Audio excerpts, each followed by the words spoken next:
keep saying to give it more part. We got a couple of people.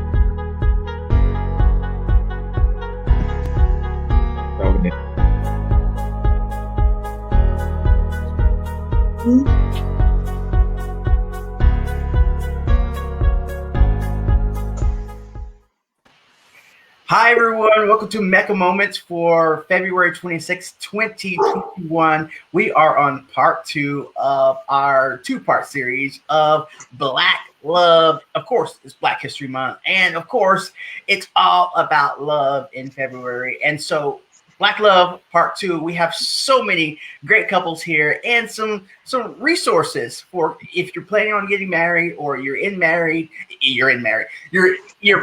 right now. See, I'm not married, so I don't even know the terms. So you're planning on getting married or you're currently in a partnership.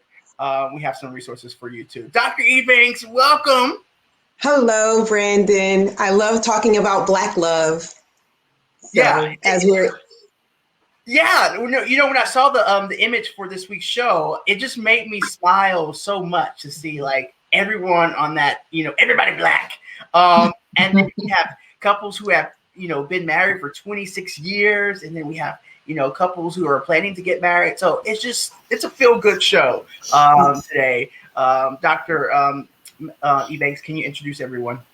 I certainly will. I would like to start with Dr. Dwayne Bryant and Dr. Janicia Duga. Hello, everybody.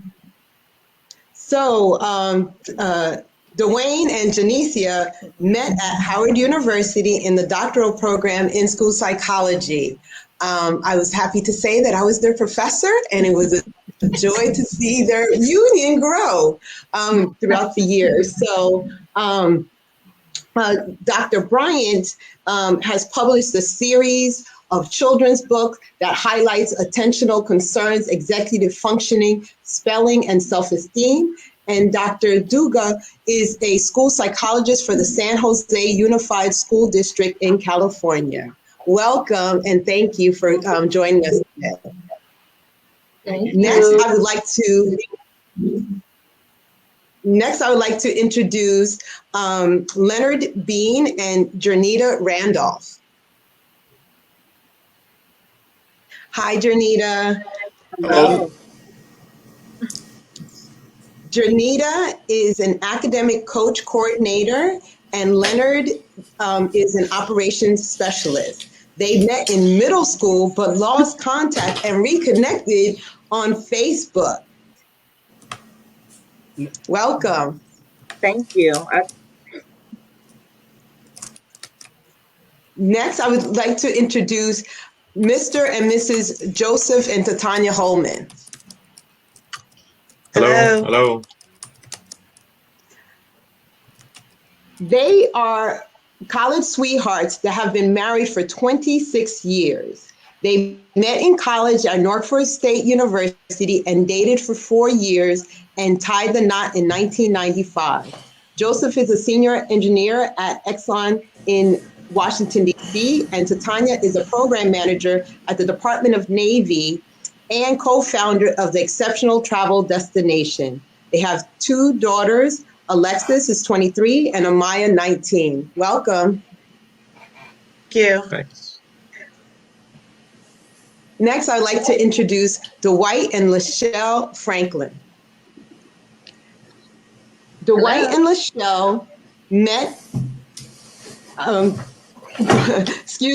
met at Howard University in 1993 and married in 1995. During their 28-year union, the Franklins raised 3 children, Malik, Naja, and Leah, in Washington, D.C. Dwight has led as a president and CEO, with Lachelle as the firm's CEO for the professional management consulting services. Welcome. Thank you for having us. We also have founders of the Relationship Boosters, Dr. Kia James is a licensed professional counselor, an adjunct professor, and a relationship therapist that specializes in helping people have the best relationships with themselves first. She's a graduate of Bowie State University and Argosy University. Welcome, Dr. James. Thank you. And we have our business partner, Carol Ann Trotman. Ms. Trotman is a licensed clinical professional counselor. She graduated from Johns Hopkins and Howard University. They are founders of Black Marriage Week. The Relationship Boosters provide training for mental health professionals to work with couples. Welcome. Thank you for having us. Okay, so yeah, that was a mouthful. Welcome everyone. We're so pleased to have you, and we're just going to dive right in and talk about your relationship. And I think we have Leonard. He is the fiance of Janita. He is here. You may hear him, but I think there's something going on with the video. So Leonard's going to be the voice of God today and talk with us. Leonard, how are you? Leonard? Hello. Hi. You're here with us. You're going to be the caller for today, okay? Okay, great. All right. And so we're talking about Black love. We're going to come back to our relationship boosters in a moment. So we'll see you in a second. But we're going to talk to our couples right now about their experiences. We know that doctors Dwayne and Janita, you are getting married in July, yes? That's correct. July 9th. July 9th. And sorry, guys. Janita and Leonard, you guys are getting married in about April 9th. That's like a month and a half, yeah? That's right. And then we have the couples who have been married for 26 years, like almost my age. I'm not even 30 yet. Just kidding. You've been married for so long, and so it's great to see the contrast of people who are about to get married and people who have been married before. Let's start with Dwayne and Denicia. How did this union, or you met at Howard University? How did this start? This path towards marriage start. You want to answer that? You want me? Okay. It started off kind of rocky. I'll say that. We really didn't like each other. Yeah, it's the truth. And I think when we first met at orientation, she taught me very extra. I came to orientation with like a 3-piece suit on. I was trying to be very professional. That was the only guy in our little cohort. So I just wanted to make a good impression, but she called me extra. We didn't really talk in class.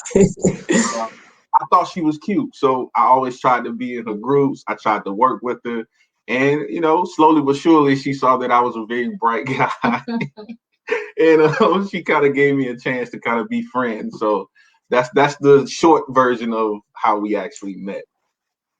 You want to finish it up with how it came to be? Okay, so how it came to be was pretty interesting. I think. It sprung from us working in groups together, but actually learning that we were very much so alike. We had a shared experience. She's from a small town in Louisiana. I'm from a small town in North Carolina. And the thing that kind of kicked it off was one of our professors, Dr. Woodson. She had a privilege walk activity in our class. And it was amazing to kind of see how a lot of other students were, farther along in that walk than us.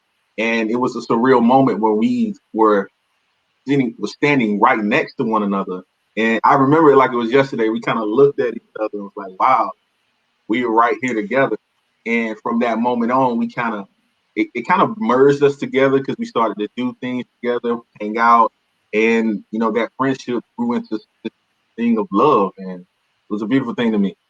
That's nice. So I had Dr. Woodson too, and she kind of slipped me some names. So I think she's a matchmaker. So she tells me all the time. She gave me, Nice story. Janita and Jerome. No. Not Jerome. Leonard. What I get- tell me about how you guys met. You want to take it, baby? Or you want me? Are you there? Leonard, are you there with us? I guess I'll go. Yes, I'm here. Oh, okay. Why don't But you go tell me ahead. how we met? You're good at telling the story. So you told it really good here recently. So Okay. your version is more entertaining than mine. So we met in middle school. I moved from Starkville, Mississippi to Florence, Alabama. So yes, one big city to another. And we met in middle school. Apparently, I found out this year, in 2020, that Leonard had a crush on me since middle school. So even throughout when we started dating in the beginning, I did not realize he had a crush on me back then. He was a middle school boy. I was a middle school girl, so I thought he was very annoying. So Dwayne and Janicia, we kind of were the same. I wasn't really feeling him. So, but I remember him being very nice. That's the one thing, even 30 years later, is that he just had such a kind heart. And so the way we reconnected was, of course, Facebook, mutual friends. They suggest people you might know. He sent the request. I accepted it. And that was like 2013, 14. But we still didn't talk. It was one of those, hey, where are you? I'm in Maryland. Where are you? I'm in Atlanta. Is your mom still in Florence? No. Is yours? Yes. And that was it. But Leonard traveled a lot. And so on Facebook, you see the pictures, and I had gotten to a point where whether I had to travel alone or not, I was like, I'm getting back into traveling because I love to travel, and I just kind of stopped because of life.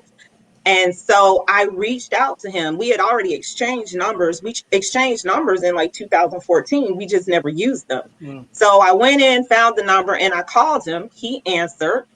And I was like, whoa, your voice sounds different. Because he had that nice, well, all you guys can do right now is hear him. So I loved his voice, And then we just kept talking. He planned an entire trip for me with an itinerary so I could go somewhere. And then he said, if you don't mind, I'll meet you there. That way you won't feel bad about being there.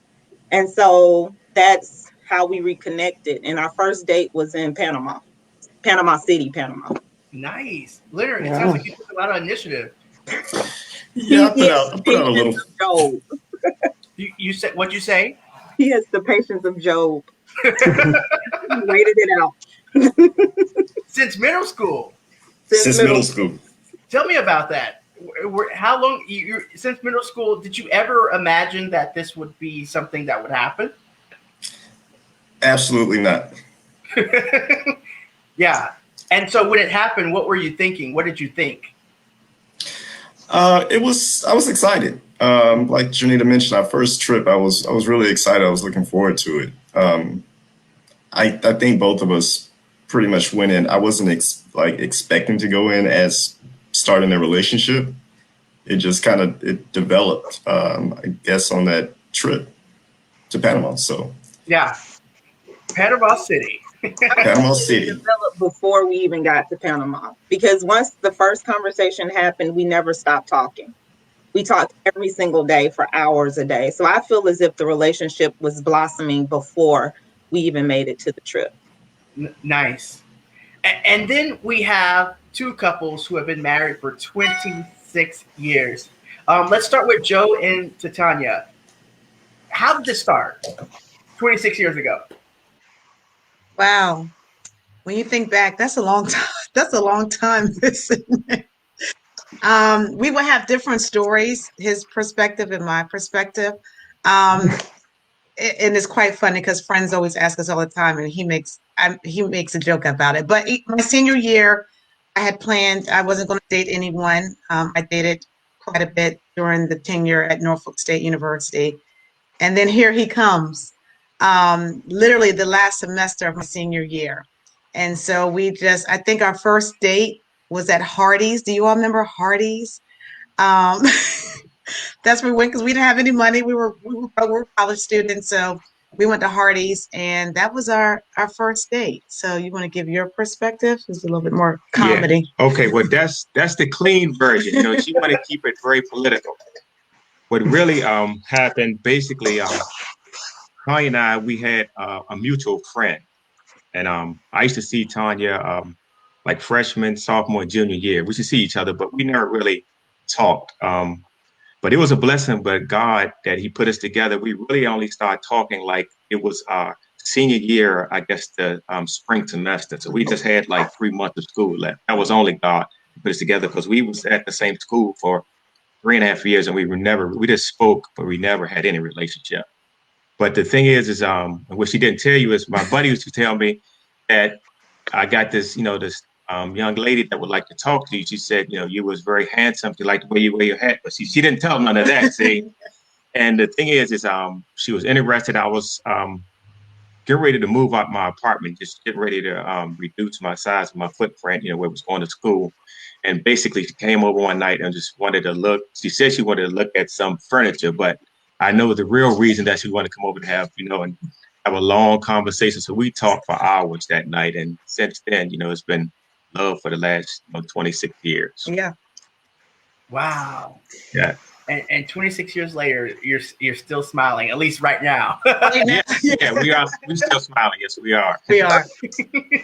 Very good. And then we have Dwight and Lachelle. Can you tell us how you met and that journey? Oh boy, I could take an hour talking about that one. So I'll try to keep it. I won't go the political route as my brother said. But so we went to Howard University. It actually was 28 years ago. So I met her in 1993, our senior year, and had never seen her, not once, on campus. And went to a party one weekend, and true to college form, there's weed, there's alcohol. It's jam packed. It's a house party. I wasn't smoking weed, and I wasn't drinking. I want to say that, okay?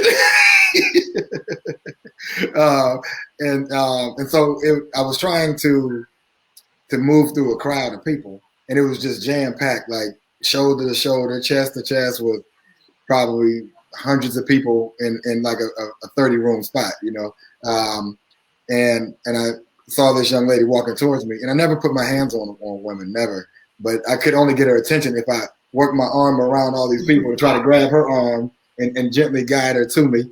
And so as I was trying to do that, the police were breaking up the party. It was too many people. It was too much noise.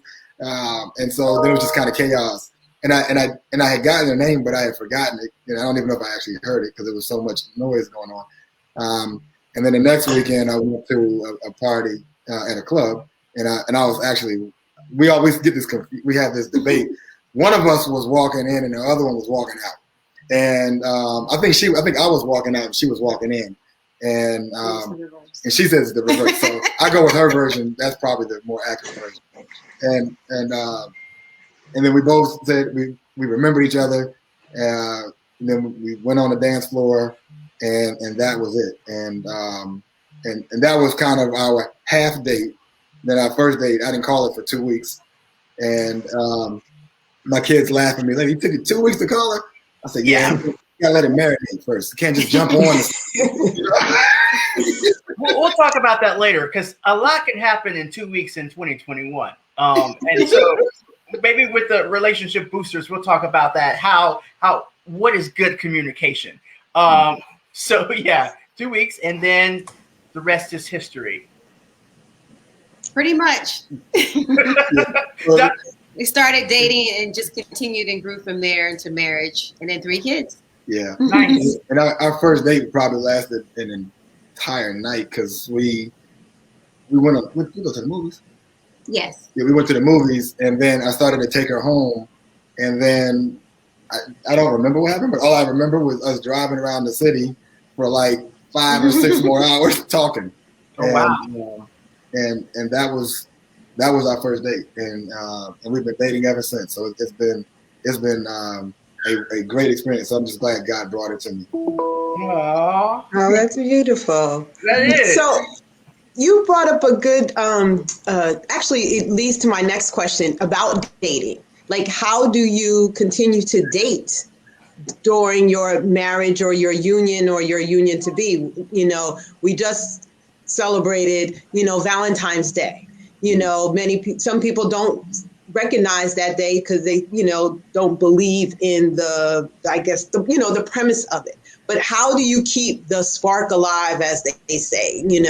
How do you keep this, the union? So if everyone could kind of go around and just say, like, what is it that you do? Yeah, I can just start with us. We, because we started really early having children, it was difficult to really have a rhythm or a regular occurrence when we would date. And so we realized it because it impacted our connection, because we weren't able to spend that one-on-one time together. It was always a party of 3 and then 4 as we continued having children. And now 5. And so what we did was we had to institute a date night where we just had to officially say, okay, every Thursday, at first we tried a Friday night, then we were beat by the end of the week, and that didn't work. Saturdays didn't work because then we were typically dealing with kids' activities all day. So by the end of the night, that wouldn't work on a Saturday. So we decided on a Thursday night, not the end of the week, but on a day where we're already moving around. But it couldn't be too late, so we had to start date night by like 6 o'clock every day. Had a stand-in babysitter, and we just made it happen. Nice. Titania, I saw you nodding your head at a few of the things that Lachelle was saying. Yeah, I agree with Lachelle because I think we got married, in our 20s, and it was hard when kids came. But as we got older, we thought we would be empty nesters, but the kids have since come back since COVID. And so we had planned it all out. But before we thought we were going to be empty nesters, about 2 or 3 years before, we would intentional, like Lachelle said, we just had like standard date nights. Ours was Friday night. We didn't waver. Even though we just fell asleep, at least we watched a movie together or something that would make sure that we stay connected. Valentine's Day is always, it's a day that we do celebrate, but we celebrate all throughout the year. We're big on celebrations, birthdays, and just making sure that we spend time together. And so, it's good for Valentine's Day, but 26 years in, it's like, you have to have more than just that particular day. And so we're really intentional about making sure, like, we have date night tonight because it's Friday. So we look forward to that, even though we're tired, at the end of the week. But Joe, you want to share too? Yeah, I want to echo what Tanya just said. Beginning early in our marriage, we were very intentional about having date night, like once a week or once like every month. That's very important in our marriage. Even with that being said, is even like a couple of weeks ago, basically she surprised me and said, Joe, we're going out to dinner. She didn't tell me where we was going, what's the location, what the restaurant. She just said basically we're going out, and I thought that was very special. But we're always intentional, try to make that happen, and also inclusive of that is we'll do like weekend getaways, even just driving over to Tyson, North Virginia, just get a hotel room, go to dinner, have a movie, and that's part of what we do, to try to enhance our marriage. I like that word, intentional. Yes, Yeah. very intentional. Yes. Yeah. People always ask us all the time too, like we'll go, like Joe said, we'll go out to Tyson's and spend the weekend. They're like, you'll spend money. It's not about the money, it's about the time. Getting away from your home life and the different environment, it just changes the mood. And so, a hotel at the Hyatt Regency in Tyson's is not a big deal, and have dinner and just spending that time together. I think it's so important, especially since the kids are back now, and we have to make sure that we actually allocate the time to do that. So Yeah, and one more thing, we have to make it intentional because our lives are so busy right now. We work full-time jobs, we have businesses on the side, and if you don't make that allocated time frame, sometimes it may not happen. So we set it in our schedule most times. Sometimes it's spontaneous, but we have to make it very intentional for us to take that time.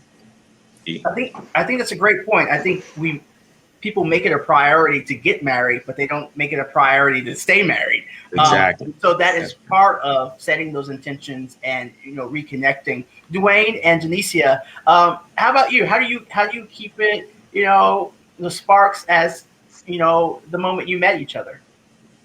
Well, it started off pretty easy when we were in DC. I guess because there's always stuff to do. So it was always the date party. It was always a food festival, a music festival. We kind of just knew each other's interests and would just be like, this is what we're doing this weekend. But since we moved to California, it has been difficult because not only do we not know the culture around here, we don't know anyone else. So we were kind of losing that connection and didn't realize that, we weren't doing what we had usually done. So we started to be intentional in making sure that we do date night every Friday. It sounds like we might have to adjust that because I do agree we're kind of burnt out once Friday comes. So it turns more into watching HGTV, or we might go. But I think we're learning not to be so willy-nilly about things because it's not and it's not as meaningful as it should be at this point in our life. Yeah. Yeah, and I can kind of add to that. That is something that we were very privileged to have in DC because the culture just was cool. It mapped who we were. So out here, it's difficult. But I will say this: like even like celebrating random holidays, as far as Valentine's Day, we differ on Valentine's Day. She doesn't want to celebrate Valentine's Day.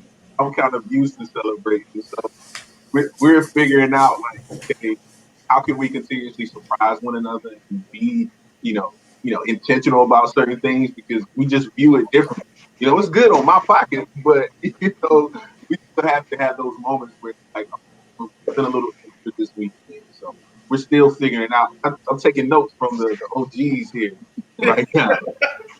And one thing I hear is it's about being flexible and knowing, what's good for now may not be good for tomorrow or later, and being able to navigate, the moment and being present and finding what works in that moment. So that's what I hear, and it sounds like a great strategy.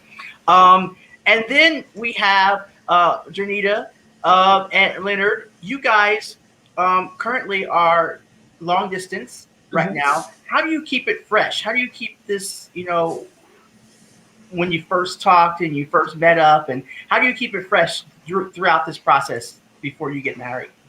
So we might be a little different. Our responses might be a little different than everyone else's because for me, when this was happening, every time we were together, it was a date.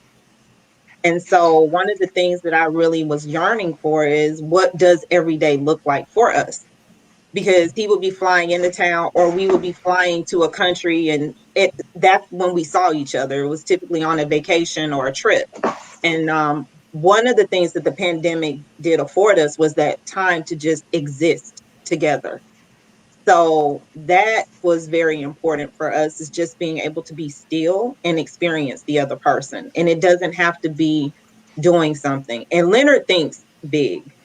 He does, but he's gonna have a fully packed itinerary if we go somewhere. And I'm like, baby, can we just, I don't know, just sit here and look at each other for a moment.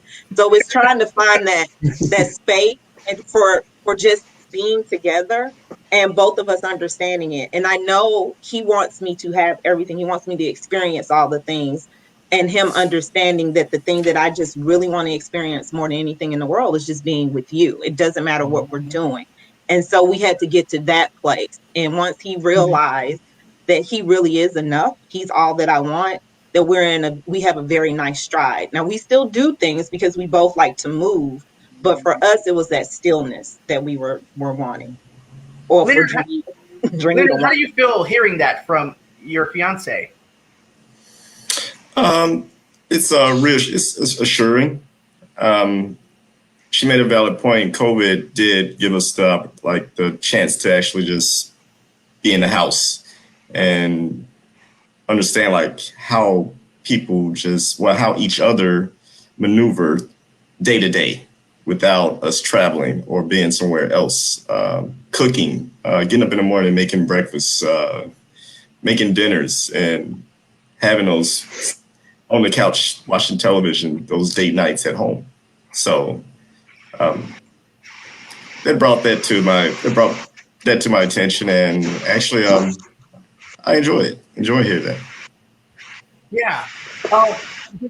Back into the relationship boosters, Dr. Kim Jones. I saw you.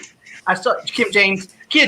I saw you nodding your head backstage. What were you thinking in that moment?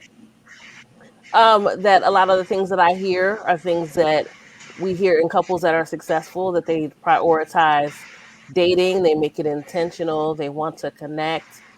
So I think that all of those are things that we see in healthy couples that last. Yeah, I think when we think about marriage, sometimes, we think about the big things and dating and doing this stuff, but sometimes it's just as it was stated, it's about quality time, just figuring out moments just to be with each other. What are some ways to do that? Besides, date night and all these other things, how can you develop a relationship of quality with your partner? Well, one of the things that we have people prioritize is just actually spending time and talking. That could be a date night, or that could just be like an additional night that you're just spending time communicating with each other. Sometimes you're talking about things that maybe you didn't know about each other. There's a lot of card games out there where you can explore each other's likes and dislikes and interests, or past heroes that they've had, all types of questions that maybe you didn't know and might surprise you. So just making time to continue to get to know each other on a regular basis. And then I would say, like in the house, of course, you can do small things like cook together. Since it's COVID, you can go for a walk together. There's tons of activities that don't really cost much and you're going to do anyway, that you can just make sure that you prioritize on the schedule to do with one another, because that's going to build your relationship. Absolutely. Dr. Ebanks, you sent me a video clip today, and it talked about the different stages of marriage, before children, after they leave, after they come back. Have you, for the couples who have been married for 26 years, have you seen a different spouse? And how did you, if you have, how did you navigate the different stages of your marriage? Yeah, I would say that the first thing is so we met 28 years ago, right? So in 1993, we're different people than we were in 1996 when we had two kids, right? And then in 1996, we're different than we were in 2005, and we're different than we are now in 2021. So the key is you can't expect your spouse to be the same person they were when you met them 26, 27, 28 years ago. People are changing, Part of the key is to try to change together. Now, I always kind of say it's kind of like this. And the reality is that women are more mature than us as guys. It's been like that since they were 2, 3, 10 years old. We see it in the classroom. I see it with my son and my daughters, and we're always trying to catch up, and there's a different level of maturity, there's a different level of understanding of things, and you grow. And and in a relationship, there are moments when one person may be, I gotta get my head right. One person may be here on a topic and other one's here, right? But you're kind of moving. Hopefully, you're moving together and not doing this, right? And you want to also try to also understand that never in any relationship is it always going to be 50-50. That's an impossible dream. That's in Disney World, right? It's never going to be like that. There may be moments where it's 60-40, where it's 70-30 in one direction, and then 90-10 in another direction. At the end of the day, you want it to kind of be like this at the end of the day. And it varies on topics too, or varies, issues. right. So maybe on certain issues, he's at 90% and I'm at 10, but then on another issue, we might be flipped. Yeah. But to get to your question about how our relationship has changed through the different stages, definitely more dating prior to children. Every day was a date. So I think in some ways you take it for granted because you have it all the time. It's easy, it's accessible. But then, when children come, your priorities change. You're not the priority. Generally, your children are the most immediate one. But then that's when typically the disconnection happens in the marriage. And then you have to find ways to fight to bring yourselves back, to be the priority. your kids get older, then they want, their friends are more of a priority. Then you kind of have to, then you find yourself having more free time, not just physically, but even mentally. And so, but with us, thankfully, we had two children who were older. So they're 20, almost 26 and 24, but then we have an 11-year-old. So as our older two were like teens or approaching teens, then we had our third child. So we're kind of like back at the well in some ways where we're in that other stage again. Thankfully, our children are the older two. One is away from the home. Don't think he's coming back. And then we have another one who's almost out. She'll be finishing grad school in May, so hopefully she's out. HU too, by the way, Howard University. Yes. Nice. And, Of course. But thankfully, it won't. I don't think it'll be a huge switch even when our third child gets older and leaves, because I think Dwight and I have done a really good job of keeping our relationship a priority. And although he and I work together, so we actually spend a lot of time together because we're also business owners. And that was a thing, because as business owners, we were like, oh, we spend all this time together. We're always together. But then as Dr. James said, it was a difference in spending time together versus quality time. And so, and that was an area where he and I had a conflict where he saw it as, well, you were spending all this time together. So he felt like there's no deficit. And I'm like, but it's talking business. Remember that maturity level I was talking about? And it took some time for him to understand the difference between just spending time versus having quality time, talking business versus maybe asking a question about me, just about me as a woman, or things maybe he didn't even notice about me that has changed in the last week, maybe the last 6 months, because we weren't making space to have that private Dwight and Shelley time versus co-business owners time. And so I think we've worked really hard in recent years to make that distinction, where we really do make each other a priority when we spend that designated date night where we're like, okay, no business on Thursday nights, because that's date night. No business. That's when we talk about each other, get to know each other, because we've evolved in different ways. Let's reconnect. I think that's really good, because you have a unique situation where you are working together, and then you're married, and so you have to figure out how to separate those roles, cut off the work, go back to the wife and husband, and go back to individualism. So I think that's really a great discovery. And what I'm hearing is that everyone has unique situations, whether you have a long distance relationship, whether or not you're working together, whether you were an empty nester for a quick minute and now come back, and then whether now you're, early career professionals. Everyone has a unique situation. So my question has to do with having those conversations about Black love. Like, I think that, I've seen in the recent years more of that being okay. It's no longer taboo. It's like, it's more accepted. There's a television series on it. We spoke about this 2 weeks ago when we spoke with a couple therapists about even in terms of the national platform, President, Obama, Barack Obama and Michelle Obama, and how they used to talk about date nights, and they were very much a loving couple.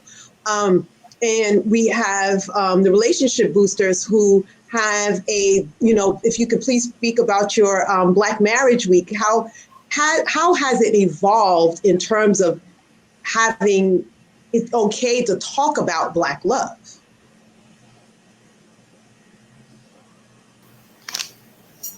Oh, being able to talk about Black love.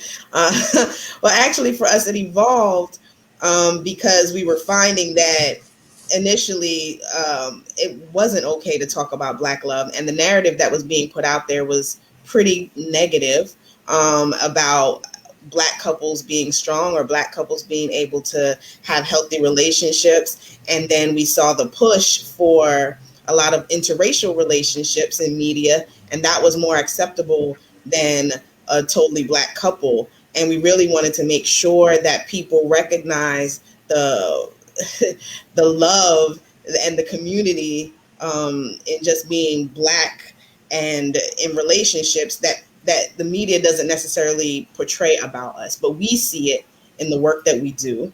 We see it in our own personal lives. So when people are saying that they don't,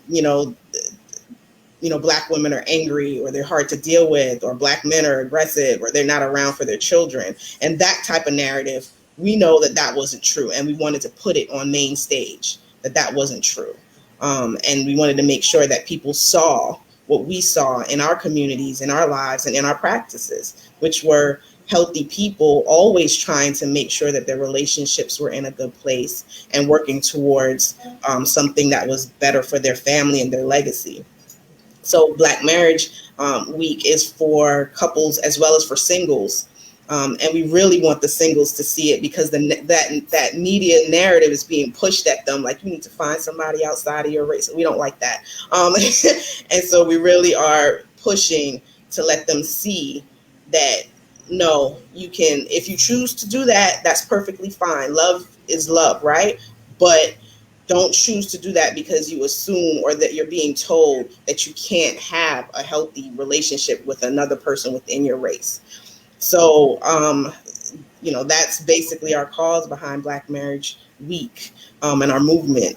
And we know that there's so many people out here that are having it. We want to make sure that they see it, the world sees it. Dr. Kim, and thank you for that.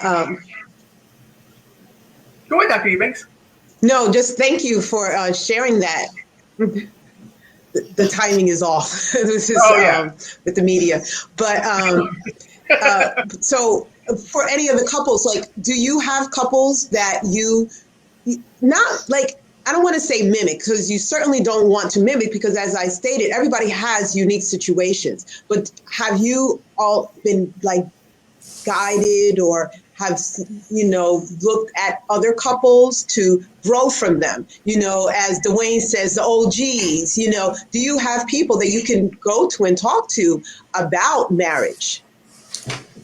Yeah, I mean, me and Joe, we definitely have mentors in marriage that we've been able to adopt, and not realizing that over the last 26 years, people come to us and say, you all have been an example, and we weren't really trying to be.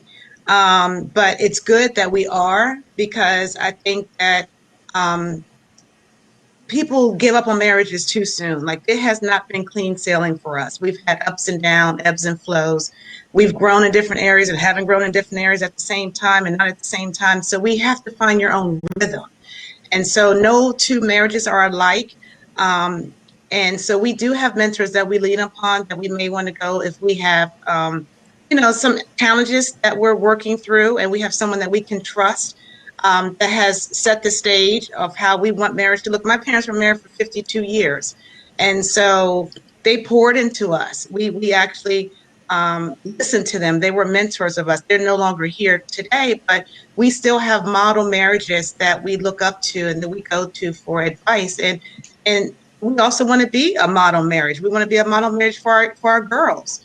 At some point they're going to marry, guys, and we want to make sure that we set the example of what the expectations are, what you should look for in your dad, which will translate to, a healthy relationship. And so Black marriages is now more than ever at the forefront, as the young lady just said, because before it wasn't really talked about, but there are a lot of healthy Black marriages, and they're not talking about it. We hear about the divorces and they didn't make it, but here's marriages right here in this platform that you can see that are thriving.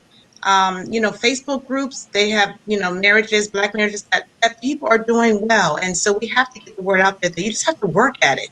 It is not easy. It takes work, but I'm telling you, at the end, it's all worth it. It's worth it. I agree. Yeah. Definitely. And I definitely want to try to answer that from a different perspective. I think that we're talking about marriages, but for me, it's more so about the relationship. I think we took on this journey, and I was very intentional about how I even proposed to her. You know, it was around the graduation weekend, but I knew that, you know, her nieces and nephews were going to be there. You know, certain family members were going to be there. And for me, it was important for our families to kind of see the love expressed from me to her. And through my relationship, we're in the digital age. So let's just be honest. You know, it's very easy to get on these dating apps. It's very easy to get on social media and to constantly be stimulated with images of something that's quote unquote better. And me being who I am, I always tell my friends, you know, you have to focus on you. You have to focus on the relationship. You know, your significant other is there present with you, not someone that you can get on the phone and lust over. You know, I was so passionate about this topic. I wrote a book about it. I wrote a book, Self Love or Digital Lust, you know, defining love in the social media era. And a lot of the things that I talk about is like, you know, how you define love cannot be influenced by things that are not real. I can physically touch this woman. Like I can hear her. Her words move me. My words move her. You know, focus on that in the relationship stage so that when you do decide, I want to take this to the next step, to the next level, I understand this person. I have a connection with this person. And it's truly real and not superficial. And I was going to say, from our perspective, both of us came from parents who divorced early, and so neither of us really had the example outside of our grandparents. That's probably both of our sets of our grandparents stayed together until they died, which is pretty interesting. But I think for me personally, Bill and Claire Huxtable were my role models. And you know, and I mean that seriously. I mean, like, you know, growing up, I was like, oh, that's how I want my marriage to be. That's how I want my kids to be. That's how I want to be. You know, and you know, that was important. And but I think what's, you know, kind of what's also important is sex. You know, and you know, people don't want to really oftentimes come out and say that, but you know, being able to grow sexually as well as emotionally, as you move forward in your relationship, it's the same thing. So you know, you have to be able to. It's not the most important thing. I want to make sure that I'm clear in saying that, but you know, sex is also is an important aspect of a relationship, particularly for folks that are 26 years, like our two couples, the other couple over here is, you know, and you have to be able to grow sexually, you have to be able to grow emotionally, and you have to be able to have fun. I mean, that's, to me, is the biggest thing. You gotta have fun with your person. You know, I walk by, give her a little shove, you know, and we have, you know, have fun. When COVID hit, you know, it was a very horrible time for the world, right? But one of the biggest things that I enjoy about COVID, which I'm not looking forward to once COVID leaves, and it's a lot of, you know, and I'm not saying this to belittle COVID. I've lost friends from COVID and so forth, and I wish they were all here today. So I want to make sure I'm clear in saying that. But I love that there's not so much distraction. Yeah. You know, I can go. I will go for a walk at 1 in the afternoon or 10:30 in the morning now. You know, it's some of those basic things that you forgot about when we were kids. Just going outside, man, I love it. You know, so you know, once COVID goes away and all the distractions come back, I'm actually not looking forward to that part of it because I enjoy spending time with her. And it's just you know, we're making I think we're doing our best to make fun out of a horrible situation, make it more enjoyable. I just want to kind of say that because I think that all of those things go into having a relationship grow, and the communication aspect is of utmost, is more important than sex, is more important than fun. The communication. If you can't communicate, it's not gonna work. I will say this though, to the question of how, in terms of having role models for marriage, and what I found, he mentioned the Huxtables, but what I found with the Huxtables and a lot of other couples that I've seen that I've kind of modeled or admired is that you don't see all the ups and downs. You don't see what's behind the veil. And so sometimes it can be misleading when you see any couple, even your parents, right? Because they're not showing you everything. You just see kind of what's on the surface or what you might happen to, peek behind the curtain to see at times. And so I think for the two of us, it was really important to define our own marriage and to define what was important to us, what were priorities for us in our marriage, and to make sure that we at times set benchmarks, but also to have points where we review and evaluate.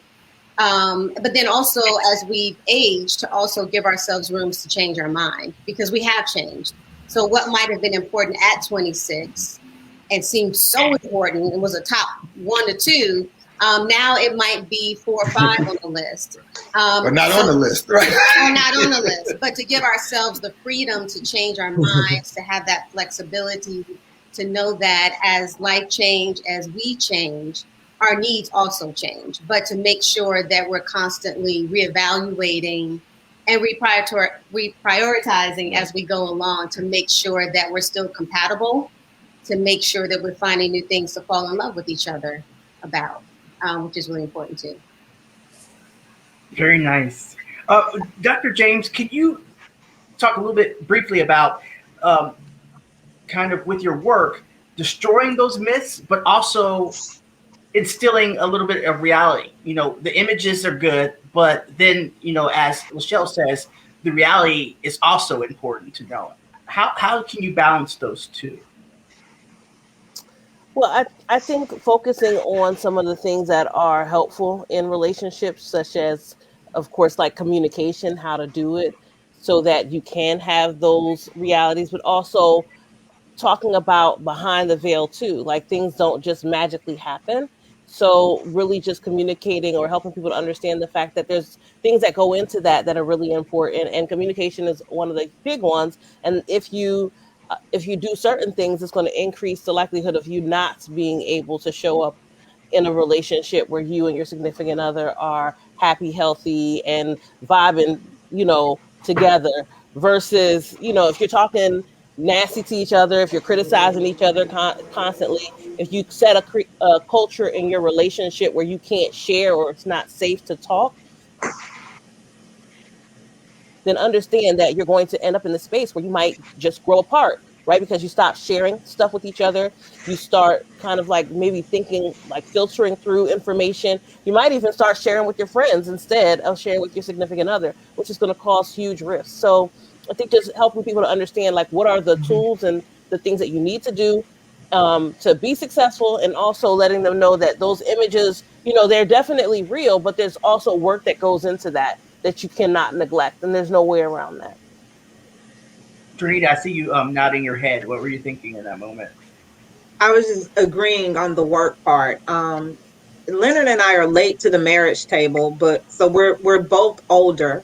Most of my friends are married. Several of them have been married for years, in the decades, and just watching the process in those marriages, those intentions, like they're making conscious decisions daily on, I'm not walking away, and knowing that it's not easy, seeing some of the work, and still understanding that I do not know everything that they go through. There's no way for us to know. No one else is getting married to Leonard, and no one else is getting married to Janita. Like, I have to know his goods and bads, he has to know mine, and we have to be okay with those and be willing to support and adjust. And both of us have to be willing to work on those things. I do look at people and take bits and pieces of what I see working that I like, that I feel as if it's something we can do, to just kind of model and adapt for us, but also understanding that there's no way we can be someone else. And I don't want to be anybody else. I want us to be us. That's a very good point. Do you hear that, Leonard?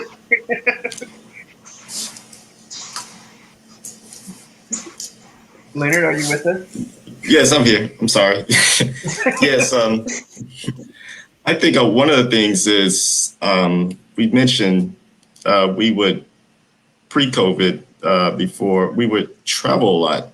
I think during that time that actually gave us an opportunity to learn more about each other.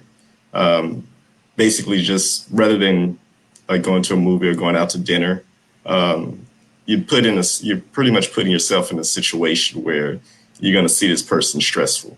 You're going to see like how this person works under stress. It also allows you to work as a team in certain situations as well, because you're going to have to help each one out. So that, I think we learned a lot. We learned a lot about each other during that process and planning, the planning portion. When you're getting ready to take these trips, you have to work together. You have to, okay, what would you like to do? Where would you like to stay? A lot of these things apply to everyday lifestyle. So, yeah, I'm actually happy that we had that opportunity to do that.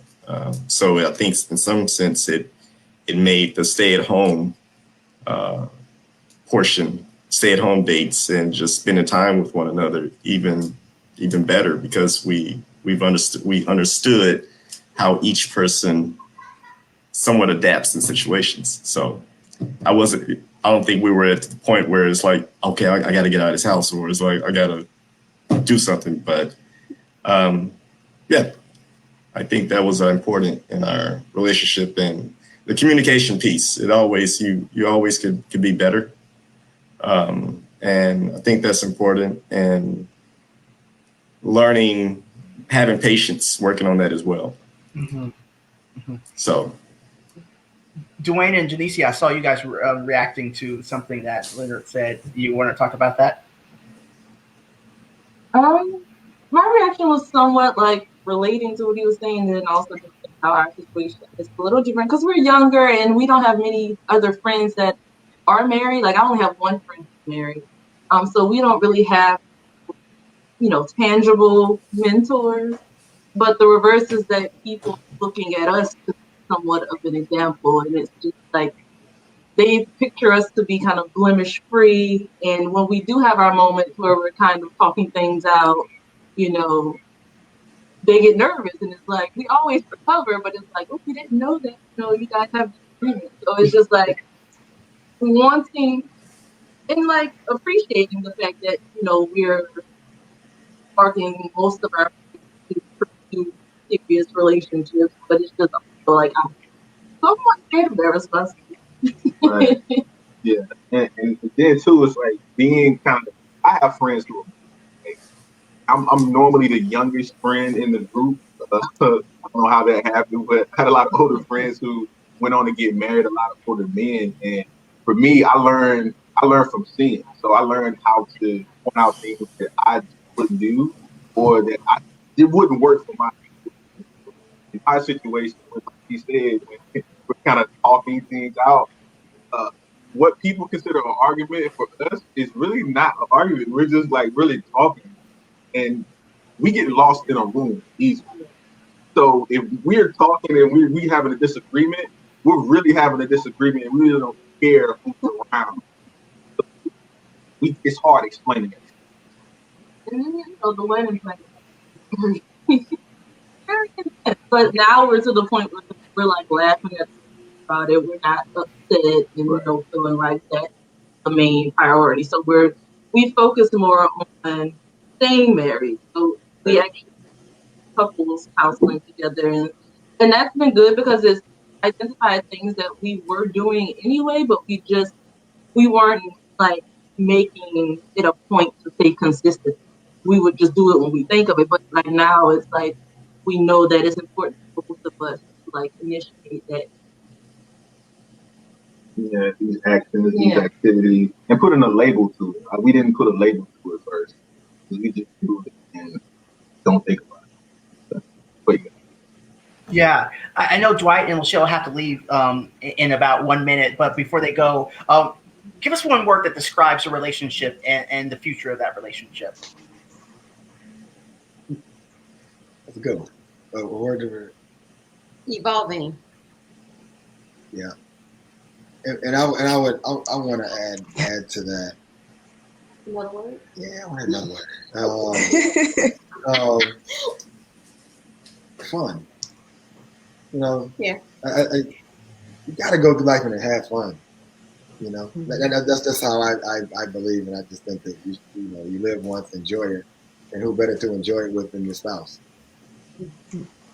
Well, thank you, Dwight and Lachelle Franklin. I know you do wonderful work with your business, but you also have a wonderful nonprofit scholarship organization called the William Franklin Foundation. So thank you for the work that you are doing for so many young scholars to help them pursue their, degrees at, HBCUs or other colleges, especially Howard, or all of our Howard connection here. But thank you. Yes. Thank you so much. Thank you for inviting us. Thank you. It's nice to meet everybody. Take care. Take Thanks. care. Thanks, Bye-bye. guys. Thank And you. so we'll be wrapping up shortly with the rest of you guys in the next 5 minutes. But you guys have. I think I've hear this constant theme around, and Carol Ann, you can talk about it with play. How important is play within a relationship? We grow up, we become adolescents, and then adults, and we just forget about this whole experience of play. How important is play in marriage and relationships? Oh, it's very important. It is so important to have that fun side of the relationship and to bring out that side of you that isn't so rigid and routine. Play is creative. Play requires imagination. Um, and so seeing the two of you, or, when you guys come together and it's just about fun, it's a stress reliever. It allows you to kind of shake away some of the worries. It also allows you to be able to be rejuvenated and come back to the things that are priority in the relationship and that might need a little bit more energy. So play is important. It brings balance to what goes on in the relationship, and that's just regular getting out kind of thing, doing something at home that maybe include play, sexually as well. But it's all very important to have that as a part of the relationship. It's a healthy balance to everything else that's going on. Yeah. Dr. Eubanks, I know that yeah, I just wanted to say that I know that Joe and Tanya Holman, they love to dance. Like if they're at a party, they are going to start and end the party, dancing. I've seen pictures on social media of Jernita and Leonard of their travels. There are many adventures. I'm always looking at where they are. I look at the pictures first, and then I, read the tag. And I know Dwayne and Janicia have a love for children and the work that they're doing. And as I said, with the Franklins, they have a foundation that they, in terms of give back to. So I think that's, just again. A test that you guys could, work and do other things, together and, enjoy the company of each other, and I think the best thing is to see couples be able to engage and kind of zone out. Like Dwayne says, like, you don't see or think about anybody else around you. Like Joe and Tom, they don't even know if the music is still playing, but they're in a zone. So, Yeah. That's true. That's true. Dr. Eubanks Tony and I, we not only love each other, we like each other, and I think that's very, very important. Especially during this pandemic, being at home with each other every day. You really have to not only love that person, you really have to like that person, enjoy that person's company. Um, like you said, yeah, we do like to dance. We go out and dance. Sometimes we end up dancing for 2 or 3 hours, but before you can do that, you really have to like that person. Also, our time spent together, we like taking walks when the weather's nice, daily walks, and just sit back and talk, and not even talking about our daily professions, jobs, just talking about, how's everything going along with her and everything with me. And also, we have this practice in which we do. We started probably like 6 months ago. We took this class at our church, and what they call it is pillow talk. And basically, what it is like somewhat of a transparent conversation. Just give one person like 5 minutes at night. Just let them basically express, what's going on in their mind with nothing questions asked. Just let them talk. We found out that's very helpful, to our relationship and marriage. Thank Nice. you for sharing that. That's nice. Well, That's like the couple that just left, I guess we're going to end this, but I want you to describe, with one word, your idea of your relationship or the foundation of it. And we can start with, Dwayne.